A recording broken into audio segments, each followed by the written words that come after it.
Bienvenue à tous, vous suivez le journal de la présidentielle 2019. La ville de Tamba s'est réveillée dans la tristesse ce matin.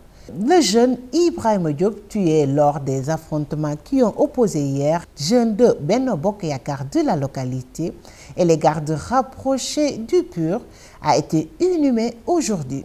À propos de notre confrère Ibrahima Khalil Sène, blessé durant ces attaques, les nouvelles qui nous parviennent sur l'état de sa santé de Tamba sont rassurantes. Face à ces violences et à l'interpellation de 24 personnes au lieu des 27 annoncées, le procureur de la ville de Tamba a décidé de convoquer une conférence de presse. Autre conférence de presse prévue cet après-midi est reportée à demain, celle de Issa Sall.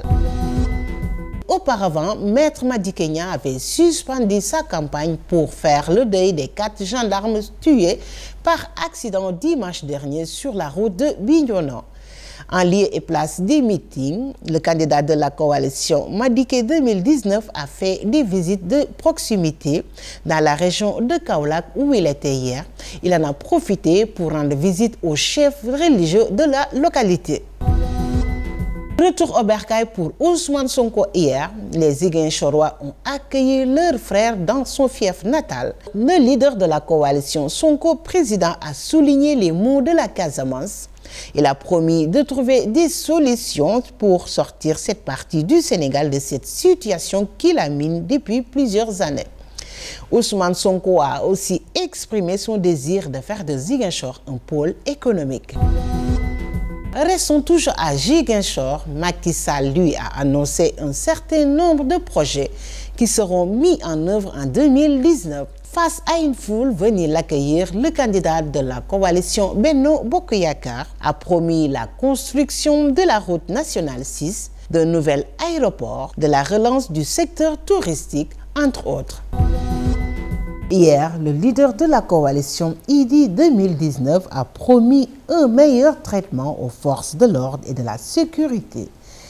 À Pakao, Idrissa Seck a présenté ses condoléances aux familles des 4 gendarmes tués lors de l'accident survenu sur la route de Bignona ce dimanche. Il a annoncé que la valorisation et l'amélioration de leurs conditions seront une question centrale au cœur du programme de la coalition Idy 2019.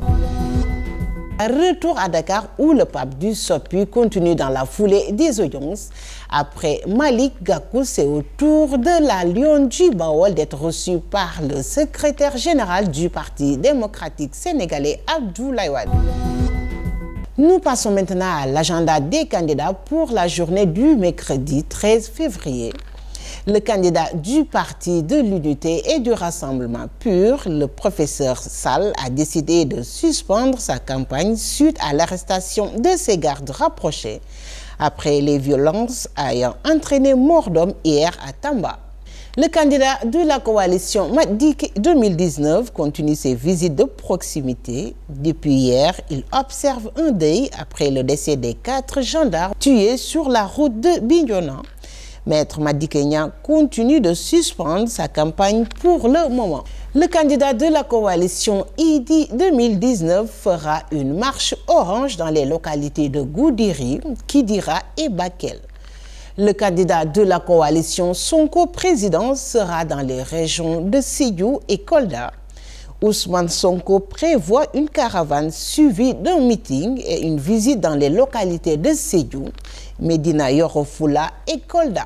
Enfin, le président sortant Macky Sall de la coalition Benno Bokk Yakaar a décidé de convoiter les localités de Kaolack, Sokone, Toubacouta, Karang et Foundiougne. C'était tout sur l'agenda des candidats pour la journée du mercredi 13 février. Ce qui met un terme à ce journal. Merci à tous d'avoir été avec nous sur www.igfm.sn.